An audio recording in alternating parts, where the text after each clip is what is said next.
All right, welcome back to another 10 minutes. I'm Isaiah, and that's George. We appreciate your time, and please subscribe if you like our videos, and like if you like our videos as well. And leave a comment if you disagree with us or have any other thoughts. We appreciate it.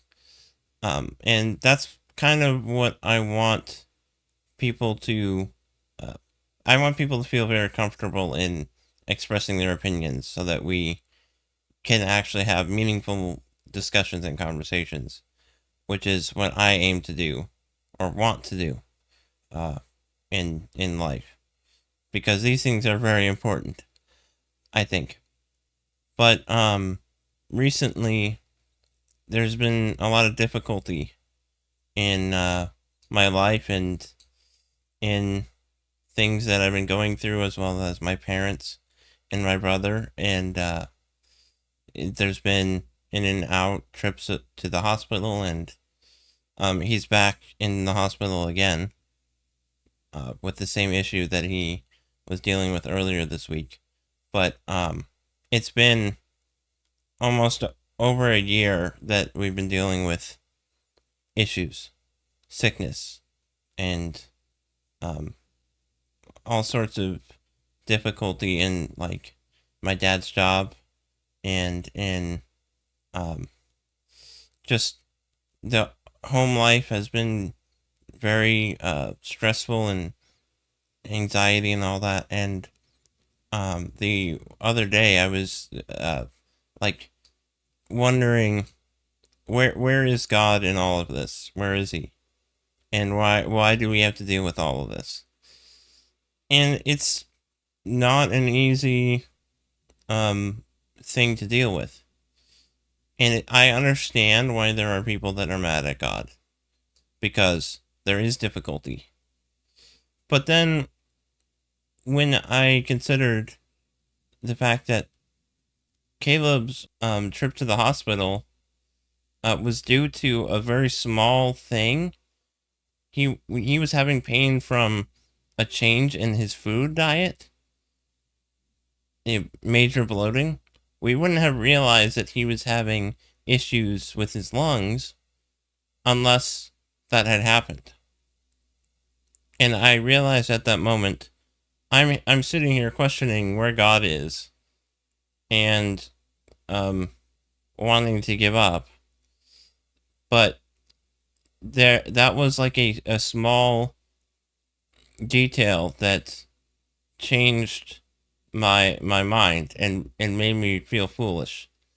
Because, like, yeah, he was dealing with pain, and I it was hard hearing him crying for that long, for hours. And but then hearing that it was simply from one ingredient being changed in his food that was giving him that pain, and that there was a huge problem that he wasn't showing symptoms of. It was like I could see that maybe God was saying something about it, you know? And it's so easy to doubt, and that's what I was thinking about, is we ask God where he is, and we don't trust him, but then he shows himself to be trustworthy again. And then I think about Jesus' words, why did you doubt? Right? And it's it's a really human thing to constantly doubt, and to constantly be afraid. And that's what we have to deal with as sinful human beings, is being afraid. And the thing that we have to do is let go, because God has shown himself faithful in the past, and he will be faithful in the future. Even if it's not, in this world that our hope is in the future, every tear will be wiped away in the new kingdom. So I felt compelled to talk about that it's not easy. It's not just that when you're a Christian, then everything is fine and dandy. It's hard. It's not easy at all.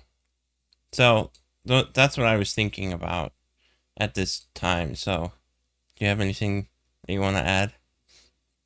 Well, it reminds me a little bit of sometimes when we review the um, history of the Jewish people when they left Egypt, and and God brought them out with a mighty hand, and we're reading we're reading about that while we're sitting on our leather that leather recliner having a cigar and thinking, why were they having such a trouble trusting?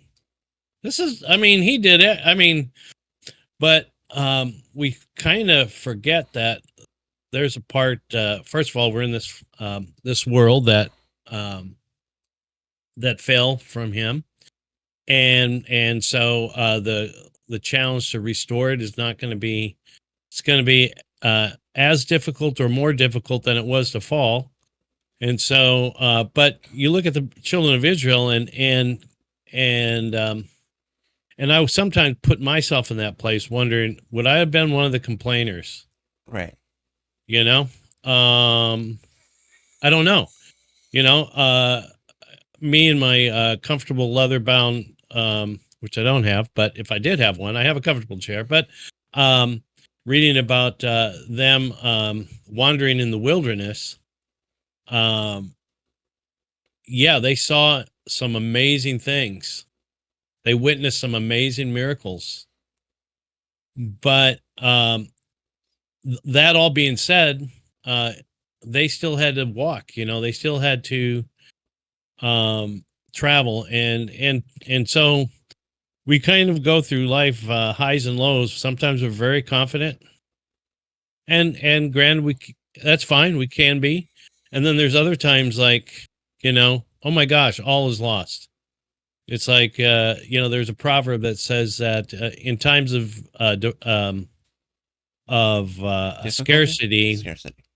yeah, wealth is not remembered, and in time of wealth, scarcity is not remembered. And so That's so true. we kind of bounce between those things, and it's kind of a natural condition because uh, we are being we're being worked on, you know, and yeah, we want to be able to walk more gracefully, like Paul, who learned to live with little and learned to live with much.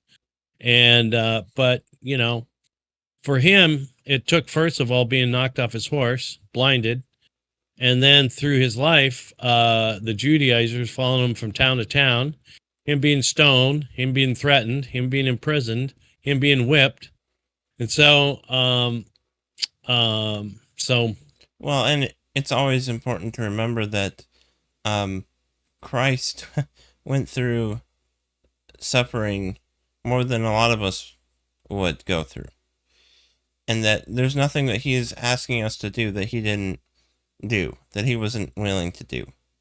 Um, and Christian, the term, is like little Christ, which means that if we're going to really be little Christ, then we're going to have to go through the same things that he went through, the same difficulties. And that's a comfort. And it's always important to remember that, because it's easy to think God doesn't care. He's just up there in his dwelling place and not caring about us. But then you think about it, well, God literally became a man and came here and suffered and died and dealt with the same things that we deal with. And it's hard to remember that sometimes. well, you referenced Peter walking on the water, and again, we're reading about that in the comfort of our house, thinking, Peter, come on, what are you doing, dude? Right. Uh, you know, uh, well, he was doing something that no one had ever done before, and that is get out on the water during a storm and walk to his master, and so sometimes we forget that that's a challenge, and we look at the waves and we hear the wind, and um, so Yeah.